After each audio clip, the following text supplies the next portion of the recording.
నర్సరావుపేటలో రాబోయే వేసవి కాలాన్ని దృష్టిలో ఉంచుకుని పురపాలక సంఘం పరిధిలోని ఏ వార్డులోనూ తాగునీటికి ఇబ్బందులు తలెత్తకుండా చూడటమే మన ప్రభుత్వ ప్రాధాన్యతమని నర్సరావుపేట శాసనసభ్యులు డాక్టర్ చదలవాడ అరవింద్ బాబు అన్నారు.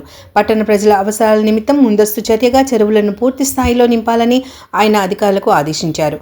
ఎమ్మెల్యే మున్సిపల్ డీతో కలిసి నగరికల్ సమీపంలోని చెరువును, శాంతినగర్ వద్ద ఉన్న చెరువులను వాటర్ ట్రీట్మెంట్ ప్లాంట్లో క్షేత్రస్థాయిలో పరిశీలించారు. ఎస్పీ విలేజ్ కూడా తీయట్లే.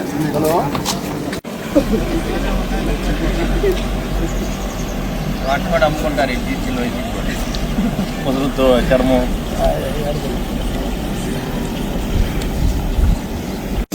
Floating bag ఏలమూటి copper కలిపండి